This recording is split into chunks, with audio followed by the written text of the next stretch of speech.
Selamat siang Tribuners, saat ini Anda menyaksikan berita selebritas bersama dengan saya Mutiara. Kami akan menyajikan informasi terupdate dan menarik seputar selebritas tanah air untuk Anda. Dan inilah berita selebritas selengkapnya. Ustadz Yusuf Mansur tanggapi tuduhan terhadap Wirda Mansur. Belakangan ini putri dari Ustadz Yusuf Mansur yakni Wirda Mansur tengah menjadi perbincangan publik. Bukan tanpa alasan, Ustadz Yusuf Mansur buka suara terkait aksi bullying yang diterima oleh Wirda Mansur. Ustadz Yusuf Mansur membela sang putri Wirda Mansur yang dituduh berbohong soal kuliah di Oxford University, Inggris. Polemik itu pun sempat menjadi trending di Twitter hingga tak sedikit dari publik yang mulai mempertanyakan latar belakang pendidikan Wirda Mansur. Tudingan tersebut muncul setelah sebuah akun warganet di Twitter dengan nama pengguna @strawbilly membuat thread tentang data kuliah dari putri Ustadz Yusuf Mansur. Menurut Ustadz Yusuf Mansur, tidak ada yang mengaku bahwa Wirda Mansur adalah lulusan Oxford University. Wirda Mansur sejak masih kecil hingga remaja, jelas Yusuf Mansur sering diajak bertemu syekh ternama. Ketika memasuki bangku SMP, Wirda Mansur sekolah di Yordania dan Turki. Sementara saat SMA, Ustadz Yusuf Mansur menitipkan Wirda Mansur kepada Ustadz Samsi Ali yang tinggal di New York, Amerika Serikat. Sambil mencari tempat kuliah, Wirda Mansur ikut banyak workshop dan kursus sebagai modal ikut seleksi di Oxford University. Wirda Mansur resmi terdaftar dan kuliah di Buckingham University. Kemudian ia ikut kuliah di Darul Quran yang dikelola ayahnya serta kawan-kawannya, sekaligus mencari pengalaman kuliah di Institut Darul Quran. Berikut wawancara dengan Ustadz Yusuf Mansur. Nah, Wirda sejak SMA, di akhir-akhir SMA sudah ada di Oxford City. Dia sudah ada di Oxford City. Kesalahannya adalah ada salah satu direktur Petren yang naruh di LinkedIn bahwa Wirda alumni Oxford. Itu awal muasalnya. Padahal tidak ada yang pernah mengaku alumni Oxford. Karena Wirda juga baru masuk, bagaimana mungkin ngaku alumni? Dan nggak mungkin secara otak normal gitu ya, buat apa juga berbohong gitu kan, kayaknya agak mungkin lah gitu, ngaku-ngaku anak UI ya, tapi mungkin kalau sifatnya candaan, sifatnya dream. Kalau dream kan memang kita pakai past tense, Pak, kita pakai past tense, seakan-akan kita sudah go there gitu loh, sudah went there, sudah mempergi, sudah ada di sana. Itu pakai past tense memang, seperti diajarkan sallallahu itu fi'il madhi past tense. Kalau bentuknya doa itu bentuknya past tense. Jadi ketika misalkan ya gua haji gitu. Ketika ngomong gua haji itu bukan sebenarnya sudah haji, tapi itu sebagai doa mungkin. Tapi mungkin di telinga orang itu menjadi sebuah kebohongan. Ya nggak apa-apa. Nah, kembali kepada apakah Wirda dilibatkan? Nah, Wirda harus terlibat, tapi dari posisi yang paling kecil. Dari posisi mahasiswi. Makanya ketika alhamdulillah izin Allah kan begitu awal daftar Buckingham udah langsung COVID kan. COVID, Inggris tutup, lockdown, nggak bisa berangkat. Dan itu bersyukur. Coba kalau udah berangkat tetap aja lockdown. Nggak bisa ke kampus juga, walaupun misalkan dormitory sama kampusnya itu hadap-hadapan, tetap nggak bisa. Jadi bersyukur tidak tatap muka, online. Berita selanjutnya datang dari Dinar Kendi yang mengakui masih sayang dengan Ridho Ilahi. Artis sekaligus DJ Dinar Kendi mengaku masih sayang dengan mantan kekasihnya yakni Ridho Ilahi. Diketahui Dinar dan Ridho telah putus setelah 6 bulan menjalin kisah asmara. Dinar Kendi mengatakan masih sayang-sayangnya dengan Ridho Ilahi saat kisah cintanya itu kandas.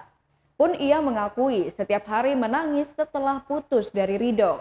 Perempuan berusia 28 tahun itu mengaku sudah siap menikah dengan Ridho Ilahi meski baru setengah tahun pacaran, meski sebenarnya masih ragu. Dinar Kendi akui Ridho sudah berubah dan pilih-pilih perempuan. Bahkan Dinar mengatakan mungkin Ridho juga selingkuh. Dinar membeberkan bahwa dirinya tidak akan kembali lagi bersama Ridho karena sudah 5 kali putus nyambung dengan Ridho Ilahi. Berikut wawancara dengan Dinar Candy. Tadi mau ngegas nikah kayak gitu. Katanya mau bikin sayembara yang dapat video. Iya, kalau misalkan dari apa ya namanya itu, kalau misalkan gara-gara perubahan sikap dia, kan sikap dia berubah, apakah ada cewek lain di luar sana? Kalau memang ada siapapun di luar sana yang mempunyai bukti autentik minimal 3 foto dia bersama cewek, aku kasih 60 juta gitu. Bukan aku mau nyombongkan uangnya, tapi aku kayak mulai ngerasa apa ya, depresi sih, lebih ke depresi karena kan aku selama 6 bulan ngejalanin hubungan yang diputusin, dan pastinya tuh kayak aku tuh coba buat memahami dia, cuman ya hasilnya kayak gini di 6 bulan gitu. Tapi saat ini mesti komunikasi sama Mas Ridho. Ya itu komunikasinya nanyain itu, misalkan fans kenapa asisten kamu sama si fans ini ngomong gini-gini, kayak ngerendahin aku banget. Tapi kalau ditanya ada kemungkinan untuk kembali, masih nggak sih? Aku nggak tahu, malu kalau kembali. 5 kali ya? Mungkin dari lubuk hati yang paling Iya, dalam. tapi cinta nggak sih? Aku bilang cinta. Nah, aku bilang sama dia, ya pasti cinta lah, 6 bulan nggak mungkin bohong ya, aku nggak mau bullshit lah, pasti cinta. Cuman kalau buat balik lagi ke jenjang yang serius harus mikir-mikir lagi, karena kan kalau pernikahan harus selamanya. Aku pengen tuh. Berita selanjutnya, usai keluar dari penjara, Angelina Sondak jalani wajib lapor. Pada hari Jumat 4 Maret 2022, Angelina Sondak menjalani wajib lapor pertamanya di Bapas Kelas 1 Jakarta Selatan. Angelina tiba pada pukul 10:40 waktu Indonesia Barat dan selesai wajib lapor pada pukul 11:20 waktu Indonesia Barat. Ia didampingi dengan kuasa hukumnya, Khairudin. Sementara itu, Angelina Sondak tampak seperti kurang sehat. Hal tersebut terdengar dari suaranya yang agak serak. Mengenai hasil wajib lapornya, Angelina Sondak enggan membeberkannya secara detail. Namun ia berjanji akan terus memenuhi wajib lapor selama masa CMB. Diketahui istri mendiang Adjie Masyaid ini tengah menjalani masa bebas dalam bentuk CMB. CMB merupakan program pembinaan untuk mengintegrasikan narapidana ke dalam kehidupan masyarakat setelah memenuhi persyaratan yang telah ditentukan. Dengan begitu, Angelina Sondak akan melakukan wajib lapor selama 2 minggu sekali, baik virtual ataupun tatap muka di Bapas Kelas 1 Jakarta Selatan. Ketentuan CMB tersebut sesuai dengan Permenkumham RI nomor 7 tahun 2022 tentang perubahan kedua atas Permenkumham nomor 3 tahun 2018 tentang syarat dan tata cara pemberian remisi, asimilasi, cuti mengunjungi keluarga, pembebasan bersyarat, cuti menjelang bebas, dan cuti bersyarat. Angelina Sondak akan mendapatkan pengawasan langsung dari petugas pembimbing kemasyarakatan Bapas Jaksel. Berikut wawancara dengan Angelina Sondak. Saya Riki Dubiantoro, Kepala Bapas Jakarta Selatan. Di sebelah saya ada Bu Putu, ada Pak Fajar sebagai PK-nya. Saya akan menjelaskan kepada Bapak Ibu semua bahwa pada hari ini Ibu Angelina Sondak melakukan pelaporan pertama kali sesuai dengan SK CMB yang Ibu Angie pilih.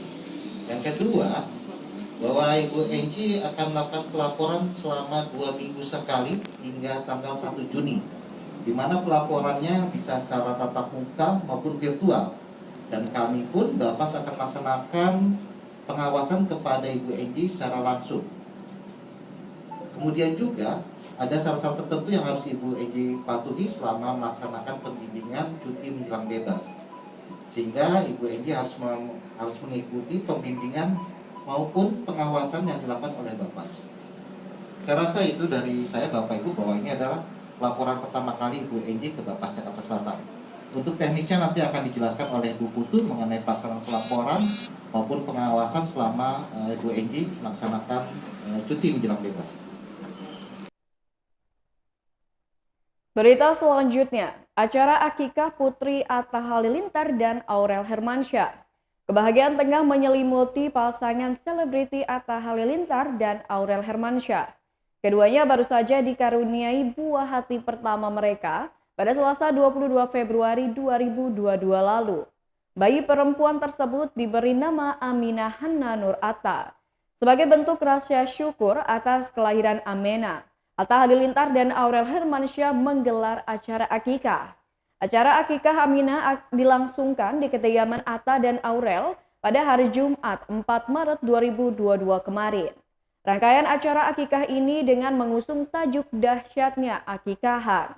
Mengenai persiapan akikah bayi yang akrab disapa Baby A ini pun sangat matang, sehingga acara berjalan dengan lancar. Atta Halilintar memotong sejumlah kambing untuk acara akikah Aminah. Selain memotong 1 kambing terbaik, Atta juga mempersiapkan sebanyak 222 kg daging kambing saat acara akikah. Acara akikah itu pun dihadiri oleh Krisdayanti, Putra Siregar hingga keluarga Haji Faisal. Berikut wawancara dengan Atta Halilintar. Perjuangan seorang ibu itu luar biasa. Kak, ini kan sudah live 2 kali, masih ada event lagi Nggak ada, kan udah, baby? udah habis kan. Cuman kemarin kan orang mau live-nya pas lahiran, cuman kita nggak mau, nggak bisa. Jadi pas reveal sama nama aja. Habis itu ini akikah udah. Jadi suami super perhatian nih sekarang gimana? Alhamdulillah lah, harus perhatian lah namanya suami kan. Ya. Mungkin dulu pernah katanya yang sempet di video katanya susah katanya. Oh bukan, kita ada bagi-bagi ke para subscriber, para followers gitu-gitu. Salah satunya mobil, ada motor, ada uang tunai dan lain-lain. Berita selanjutnya, perkembangan laporan terhadap Ayu Aulia. Wanita bernama Ade yang mengaku sebagai kakak angkat dari Ayu Aulia membuat laporan polisi atas dugaan kasus penganiayaan. Ade membuat laporan polisi terhadap Ayu Aulia di Polsek Setiabudi. Ade mengatakan sering menerima penganiayaan dari Ayu Aulia. Terkait laporan polisi yang dibuat Ade, manajer Ayu Aulia Fahmi Adityan ogah banyak memberikan tanggapan. Terkait urusan hukum yang tengah membelit Ayu Aulia akan diwakilkan oleh kuasa hukumnya. Pada hari ini pelapor kembali mendatangi pihak kepolisian terkait dengan laporannya yang ditujukan kepada Ayu Aulia. Berikut wawancara dengan pelapor. Udah ya? Jadi dilaporkan hanya perampasan HP iPhone ya? Untuk penganiayaannya nggak di... Penganiayaan sementara berjalan. Udah ya? Gambar udah ya? Udah. Untuk penganiayaannya? Sementara berjalan, kemarin penyidik sudah mengabari saya kalau sementara ini dia akan memeriksa dari tim forensik juga, dari RCM yang visum saya saat itu. Yang kedua, kemungkinan besar minggu depan akan dilakukan pemanggilan saksi pada saat terjadinya proses penganiayaan itu. Sementara berjalan juga, cuman karena handphone saya masih ada di dia, sementara akun-akunku dia coba untuk AA, ini ada bukti bahwa mencoba untuk masuk ke dalam akun Instagram saya. Ada beberapa bukti dia coba untuk logout dari Apple ID saya juga, masuk pemberitahuannya ke saya. Nah inilah yang coba kami ini laporkan supaya handphone itu juga segera kembali ke saya gitu. Seperti itu. Nah di sini juga saya akan berstatement. Artinya kemarin saya mencoba untuk tidak ikut campur antara hubungan Ayu bagaimana dengan Zikri Daulay. Nah memang ada indikasi bahwa saya mengetahui bahwa nama Z ini dipakai hanya untuk mendompleng gitu, sengaja untuk mendompleng untuk AA ini gitu. Ada semua. Jadi kalau misalkan keberatan nanti di kantor polisi saya lampirkan buktinya gitu. Baiklah Tribuners, itulah berita selebritas bersama dengan saya Mutiara. Selamat siang dan sampai jumpa.